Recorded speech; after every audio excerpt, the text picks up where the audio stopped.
Yeah, sure. So we got Tanner Boser at -175 against Ovince St. Preux at +140. Fighting at heavyweight. Yeah. St. Preux's heavyweight debut is his last fight. Wait, is it this fight or his last fight? No, St. Preux, it was, I think, maybe a couple of fights ago. Right. He fought at But light heavyweight last. yeah, he fought Jamal Hill and got put out Yeah. in his last fight, which was the first time he's been put to sleep. Which a little bit of foreshadowing once again. Were Uh, you? Let me ask you this, because this was the co-main event. Were you at all shocked that they gave Tanner Boser the co-main coming off of two losses? That, I mean, I guess the Arlovsky loss isn't horrible, but the Latifi loss, like where and he looked like it shit. made Remember, no he looked sense like to shit in me. the Latifi loss. Like, why are they so sold on Tanner Boser being a guy that they're going to promote and market? Like they're giving him big names. If you They're notice, giving him. They're OSP, giving him names. Arlovsky, Yeah, uh, co-main. Comains. Yeah, like it's. I don't understand it. I don't understand why they think he's so marketable, or what they like about him so much, or if he just like takes less for He has more. that he's Canadian. He looks like a hockey player. He has the mullet, the tooth missing. He fits that like archetype as I mean, far as fair. marketing goes. Like And I'm just like, I yeah, will say, like, he is intriguing in the sense that he's like a 245-pound heavyweight that has a lot more speed and like yeah. is more athletic and like is a better breed of heavyweight than just like your lumbering oaf. But like, And I'll say, I mean, people. I just saw this right now on Tapology. He fought Cyril Gahn and lost to him back in 2019. So his losses did are he to get Cyril stopped? Gahn. Decision. Yeah, so Impressive. impressive. And then he gets so it's like his losses are to Cyril Gahn, Arlovsky, and Latifi. So I mean, those aren't like the worst losses, but he's in And the I UFC. thought he won the Arlovsky fight Yeah, that's because fair. Arlovsky fought like a little bitch. So going into last night though, he was like 3-3 in the UFC. So like yeah, they're definitely kind of giving him the benefit of the doubt, shall we say? And OSP. So, like those old knockout highlights, I guess, are still getting spins on YouTube because come hell or high water, his name cachet, like It even after not great performances, just still kind of remains. Well, Like it's the Von Preux, as we like to yeah, call it whenever he hits it, has like yeah, he really has a elevated him signature to move. right. Having a He's signature move is something special in the UFC. Like Connor's it left is. hand, Alexio Lennox and or his Ezekiel choke, Yeah, no, OSP's Von Flue. Like yeah, and I thought anytime a guy moves up weight classes, and then especially because Boser is a smaller heavyweight, that was real easy to sell. I guess I kind of get it, the card placement, but I was a little shocked. I get the card placement from like an OSP perspective and the weight class kind of storyline, but just for them giving it to Boser, kind of giving them the benefit of the doubt, surprised me a little bit. But yeah, these boys were fighting at heavyweight, and man, round one. I mean, OSP, just classic OSP slow start, aka he no wasn't throwing start. any Like strikes. He didn't he throw just any didn't do strikes. anything. He didn't do anything. I was like Just waiting for him to do anything. like lackadaisical. Just yeah, Just like Boser pretty much just sad. went to work. The body kicks, the right hands, the volume. I mean, when Boser when Boser's looking good, it's looking good, and when Boser's looking bad on his back, it's looking useless like a turtle on his back. Like it's when he's looking good, like that's what's marketable. There's the hand speed, there's the flowy striking that you don't see from a lot of heavyweights. There's the speed, There's it's a And kind of it's a different matchup for guys. And he's interesting because he's not a first round finishing guy. He's a second and third round finishing guy, which means that he clearly adapts and learns as the fight progresses. Great cardio, which how many heavyweights can you even say that about? Like those words don't come out of your Doesn't mouth that often when you're talking physically heavyweight. isn't hard to look at. Like when you look at Carlos Felipe or like those guys that are just like Roque Martinez, that are just horribly like they look out of shape. That's And not marketable for the UFC. it's easy to project him into a 5-round fight too. Now that I'm thinking about it, Right.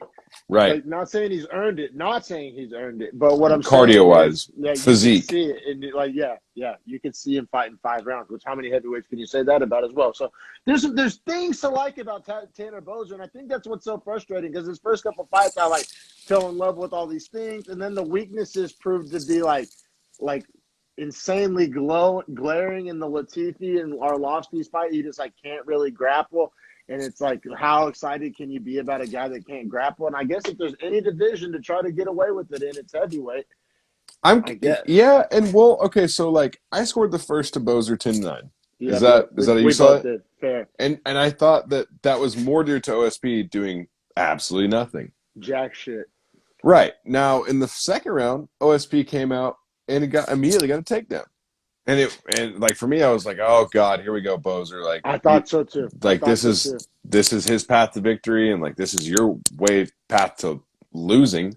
Yeah. And you're just gonna let it happen again. Is he gonna get Von Fluid? Like, is this really gonna happen? Honestly, right? Like, my God. But then we get to this transitioning point where he gets up. Yeah, he's able to get to his feet. Good on OSP. him. Because in the Latifi fight, he wasn't able to get up to his feet, I don't think, even once. So good on him for working on that. Right. And he lands a little 3-piece on OSP that just rocks OSP. Yeah. But in live action, it looked like he grabbed the fence to pull himself up. Oh, yeah, we got to talk about this. Right. This is the most pivotal moment in the whole fight. And Daniel Cormier goes in, like, firmly digs his heels into the sand, like, doesn't even offer a maybe, like, no, he grabbed the fence. He didn't they should have reset the position. They should have reset They did it earlier tonight. There's already precedent set for it. Did you get the salty vibes even in the post-fight interview? Cormier was, like, super cold towards him. Yeah, he wasn't the nicest to him. He was actually very unchill to him. And Boser was like, I'm just, I'm trying to, like, do the best I can. Like, he was just being, like, a cool dude. But, like, yeah, Cormier was, like, trying to get the fuck out of it. I was never as sold. This isn't even hindsight 2020. I never saw what Cormier saw. I kept, like, trying to see it because Cormier did a damn good job of convincing me he grabbed the fence. And I was like, I just don't see him grab it. Even in real time, I didn't see him grab it. Obviously, on the replays, I didn't see him grab it. And the whole time, you just hear Cormier just, like, going in. What were your thoughts in real live action and on replay? Okay, so it's super important to note the difference, too, right? Yeah, because it really is. in real time, I thought he literally reached up, grabbed the fence, pulled himself up. Like, I thought he, like, got fingers in the cage, pulled himself up. Right, that's where I saw the fist close, and I thought that was him, like, pulling himself up, fingers in. Like, because I was like, why would your fist be like that instead of, well, I guess it would be like this if you're going to grab and pull yourself up. Yeah, not like this. Because fingers in the fence are really obvious to see, especially in the gloves. You can't get, like, knuckle deep really in the fence. You can really kind of only get the tips of your fingers in the fence, typically. Yeah, I guess it's a good point. But I thought he had, like, ran his fingers underneath somehow, like reverse through him, and like it just from the fast. I mean, it full DC.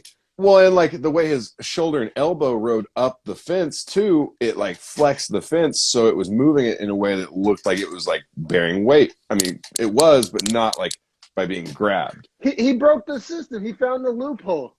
Yeah, he figured out how to like lay his arm up against the cage and literally use like the tactile or the tensile strength. Yeah, the tensile strength. And some like knuckle grip too. Like he used the. Well, and I think the glove, that padded material sticks on the painted surface of the steel. Like, it has that black paint on it. Those polymers. I think those polymers stick to the plastics in the glove and literally give him more grip, almost like a football in the gloves you wear in football.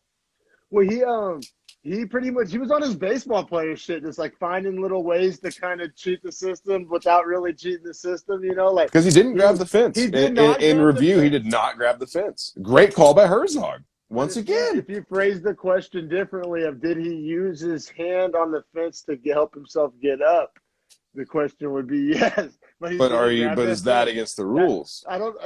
Not yet. He may right. One of those things that happens in sports where now they have to re-examine the rule or what is the fence grab defined as. But I don't think they will, just for the simple fact is they struggle with that enough. They can barely regulate the fence grab rules they have. So I don't think trying to get stricter on fence grabs is really going to work out too great. But I think this one have gone by the wayside. But it is important to note that Boser didn't grab the fence and actually won the fight, outright clean, no violations. Yeah, but let's not gloss over how he won the fight because OSP started getting pieced up and he shot for a lazy, I don't even know if you want to call it a takedown, but he pretty much just bent over at the waist. So I'll give him the benefit of the doubt and say he was going for a takedown. But Boser just straight up kneed him in the fucking face and then dropped him with had him right rocked. hand. Yeah, and then a chippy little right. Shit. it was like a fatality finish. Just a knee, like grabbed his head, boom. Yeah. It was like some video game shit. It It was was like dope. a short right to And the I jaw too. and I gotta be real, like Cormier kind of ruined it for me as a viewer because like I was like, oh, he cheated, like, but like actually I wasn't thinking he cheated because like I said, in my eyes I didn't see it, but then Cormier wouldn't shut up about it. Like literally, like as he was getting the knockout, I think they were still talking about the fence grab, and it just kind of like spoiled it for me. Like I wasn't able to really enjoy it. Well, he didn't grab the fence. He did it, but like I'm saying, in the moment, as I watch him knock him out, I'm like, oh, like was it cheap? Like, should I be happy about this? Like, what? You know what? Did you Yeah. find yourself kind of like not able to enjoy the knockout because of the like Well, I Cormier just not thought after shutting I up about? yes, I couldn't enjoy it because Daniel Cormier wouldn't shut up. I enjoyed it after I saw like in the in between where I saw that he didn't grab the fence and Felder was like, I don't know if he grabbed it. I was like, okay, Yeah, cool. Felder was Like a I real can one. appreciate this victory. Yeah, But yeah, no, like, me too. Afterwards, but just in the moment, it kind of soured it for me. yeah, but I also like I said in the moment, I You thought he thought he did did. grab it. Yeah, yeah, yeah. So I was of the accord where I needed to see the replay to even know that that wasn't the case. Okay, fair enough. Fair enough for sure. But yeah, that was the story of the night. Was that fence grab, the below the belt Twitter Alleged account. fence grab. Below the belt, and it would come from this account, but the below the belt Twitter tweeted out fence grab getting that 50K bonus or the UFC fence getting that 50K bonus tonight. But I should tweet old takes exposed on that one. That didn't age well. But No. enough time spent on that. Boser gets the win in the co-main.